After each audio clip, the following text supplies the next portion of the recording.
Hey Capricorn, this is Perrymore Tarot's weekend reading from August 9th through the 11th, 2024. This is for Capricorn. Last shuffle coming out for Capricorn. Let's see what's going on. So Capricorn, we have great achievement here. We also have behind a mask. So this would tell me that you have achieved mm,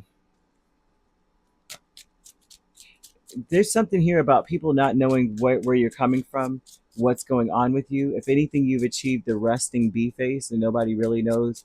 You could be extremely happy, no one would know because you may be frowning.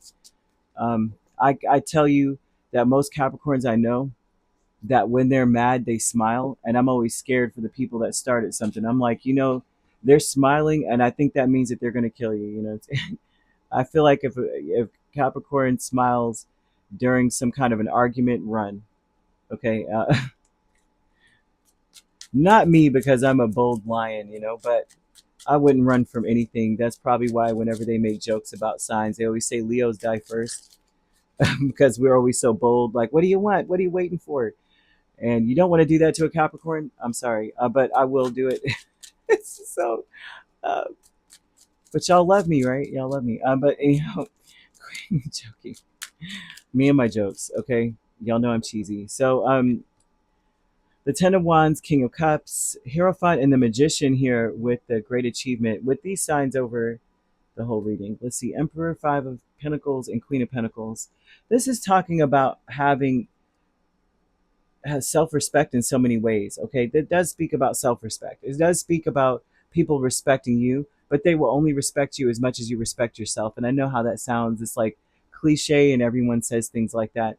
But for some reason, that is what they want you to focus on with this great achievement. They're talking about Ten of Wands, King of Cups, Hierophant, and the Magician.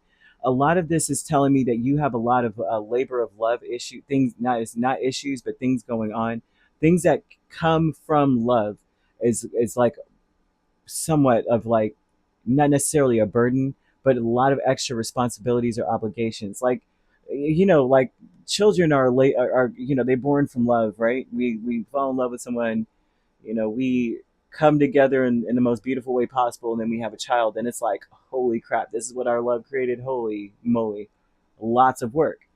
And they're giving, and I'm only saying that not everyone has a child here or children, but this does speak of a great achievement here, that you have gotten something because of how much you loved something or put your heart into it. And it's like, you know yeah, duh, like first comes love, then comes marriage, then comes a baby in the baby carriage kind of vibe. It's like, well, that's what was going to follow. Not necessarily so, but just to you know give you an idea of what this is trying to say. But they're speaking about how it is meant to empower you, because like with great power comes great responsibility. And they're also saying that you're never given more than you can handle. And usually when spirit gives you more, right, God, angels, there, it's like when you're trusted with this much responsibility, that means that you are so capable of it. You may be one of the only people that are capable of taking this on or carrying this out. And you are capable singularly. It's not like you're capable as long as you have that person's help and that person's help and that person's help. They're speaking a lot about how the self-respect aspect comes from knowing that you are given a lot of responsibility because you are powerful, right? Everyone wants to be powerful. Everyone wants to be some leader or the owner or a boss. Every time I turn around, someone's calling themselves a boss. But in order to be that, you have to be able to take on a lot of responsibility. Leader is not just a leader because it's easy. They're a leader because they have the knowledge and the capability and the strength to carry something out. And they've done it, been there, done that, and they're able to guide others to do that as well. Right. And so that's what they've got here. But behind a mask, they have the Three of Swords here twice. So your intention is to leave the baggage of the disappointments and all that in the past. Whatever disappointments you face, which you may be hiding, that you've moved on and left those things in the past, but your face may not be. So everyone may still feel as though you're a disapproving Capricorn, that you're frowned, your face is sour, as this is a sour energy, Three of Swords. um, you know, you may have everybody fooled when in reality you're like, oh my gosh, I don't even care. This is not, I'm not even upset about the XYZ. So spirit is almost telling you here that your great achievement is that you do gain a lot of responsibility because you are powerful, right? But the self respect comes from understanding why you have these obligations. Rather, looking at things in your life as a burden is disrespectful to yourself. No one will respect you when you're walking around going, "Look at all the burdens I have on my back." People start to shy away from a person like that. They don't respect anyone like that because they're like, "Well, you made decisions, and this is your life." So we automatically see this is where that comes in. You made these decisions for yourself. We can't even trust you to make good decisions for yourself. How can we respect you as a leader when you can't even lead your own self? Now you're calling everything in your life a burden, right? If it's a burden, then why did you choose it? Kind of thing. Why are you still there? You shouldn't be a leader of mine. Versus self-respect, which is like, these are all responsibilities because spirit knew I would be able to provide for this. I would be able to take this on and bring it to the next level. They trusted me enough because I am capable, I am strong.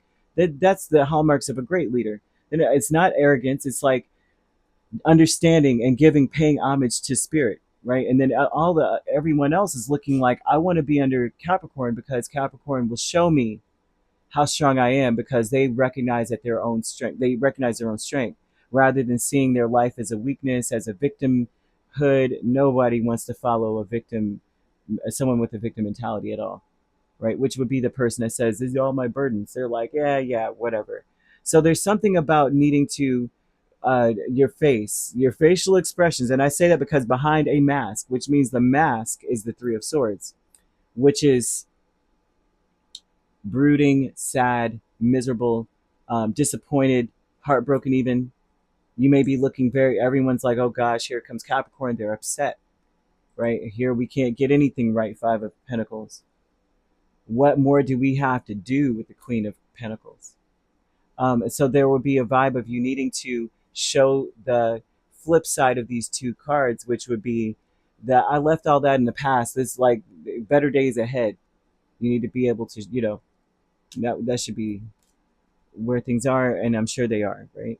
Friends and colleagues, you have the Nine of Pentacles and the King of Swords. These are people in your space that they may feel like much more balanced when they are left to their own devices to do something. So these are people that work in the same field as you, work in the same department as you, or work whatever. They're sitting in the same company, or they're your friend as well. They work better alone. Things make more sense when they're able to do things on their own. They don't need someone to stand over them. And so that would be this energy of understanding that although you may be coming from a place with this energy, with these people, of I'm providing something for you because maybe you don't have it, it would be best to allow this person to come up with whatever they can come up with on their own, a strategy on their own, and then they can come to you. And then you can be the emperor in their life. But coming in saying, you don't have that, I know you don't, I'm going to give it to you, is a little bit, it could cause a conflict. Okay, so spirit wants you to understand that about that situation. The Tower and the Ten of Swords with optimism. No matter what comes in, no matter what happens, you have to be in an optimistic place. That is the only way to gain the respect that you deserve, is to be optimistic. The thought process that they're asking you to be in is that no matter what happens, even if something doesn't work out the way I hoped it would, or the way I wanted it to, or you're very disappointed by how something happened, or if something doesn't, like whatever it is, if it doesn't work out or something is done, the way the job was finished, the way somebody did something and they completed it, it's not to your liking or standards. You need to be very optimistic that things are actually done well, or they're done to the best of anyone's ability, right? Why have people under you, as once again, as they're talking about the obligations versus, or the responsibilities versus the burden energy, they're saying, why would you have anyone or work under anyone or have anyone on your team that you don't think is capable of taking care of things?